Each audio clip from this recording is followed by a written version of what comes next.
Olá, meus amigos, tudo bem? Professor José Humberto falando hoje sobre sociedade limitada, a posição do sócio minoritário nessa sociedade. Ele tem direitos, ele tem voz, e aqui nesse vídeo nós vamos falar um pouquinho sobre isso. Se liga no vídeo, pessoal!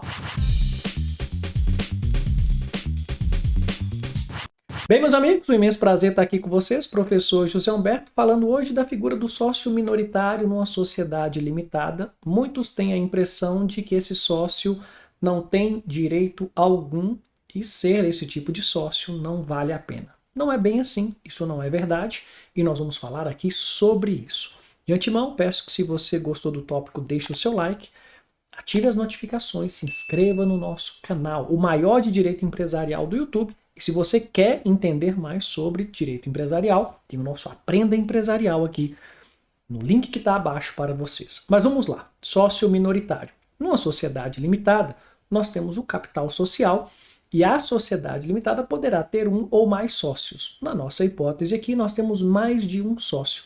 E o sócio objeto do vídeo é aquele minoritário. Ele tem uma participação societária pequena, ao ponto de ser considerado como minoritário. Não quer dizer que aquele que tenha 5, 10, 20, 30, 40, 45, 49% seja o minoritário. Vai depender de cada sociedade. Fato é que aqui nós estamos falando desse sujeito, que ele tem pouca participação na sociedade. Bem, apesar de ter uma participação pequena e, em tese, não participar efetivamente das decisões da sociedade com poder de decisão, vamos colocar assim, ele vota, ele se manifesta, mas não terá a palavra final, colocando dessa forma. O sócio minoritário ele tem uma série de direitos. Uma primeira delas, e aqui buscando, claro, a proteção ao sócio minoritário dentro desse contrato social, nós podemos colocar alguma dessas medidas. Uma primeira é que, por mais que seja sócio minoritário, nada impede que ocorra uma distribuição desproporcional dos lucros. Veja, imagine uma sociedade que tem 5 sócios. Um sócio tem a participação societária de 90%. Os demais, cada um tem 2,5%. Então, teremos aí 100% do capital social distribuído entre esses sócios. Então, um sócio, que é o majoritário, tem 90%. Mesmo com essa configuração, pode ser estipulado pelos sócios que o sócio minoritário tenha uma participação desproporcional dos lucros. Exemplo, o sócio B, que possui 2,5% do capital social, receberá lucros na proporção de 20%.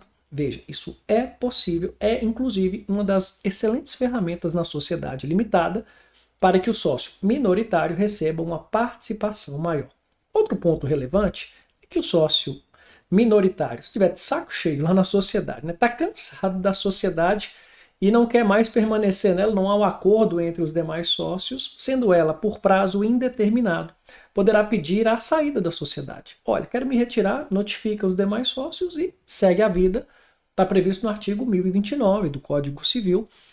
Essa alternativa, inclusive, obrigará a sociedade e demais sócios de pagar os haveres, né, que o sócio ali, retirante, tem perante essa sociedade. Tá, mas como é que eu posso proteger mais o sócio minoritário?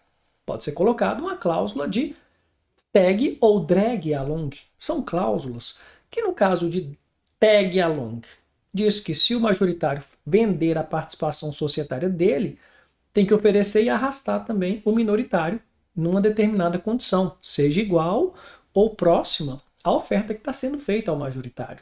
Já a drag along protege o majoritário, mas arrasta o minoritário numa venda. Se a condição for boa, o minoritário também sai, mas sai numa condição como do majoritário. O que mais pode ser feito, professor, para proteger o minoritário numa sociedade como essa? Veja, nós podemos colocar que determinadas matérias precisará do voto do minoritário ou de um quórum mínimo de aprovação, porque o minoritário terá voz nessa decisão. Exemplo, venda da sociedade. Precisará de 100% do capital ou, no nosso exemplo aqui, de 92%. Então, o minoritário terá voz nessa decisão.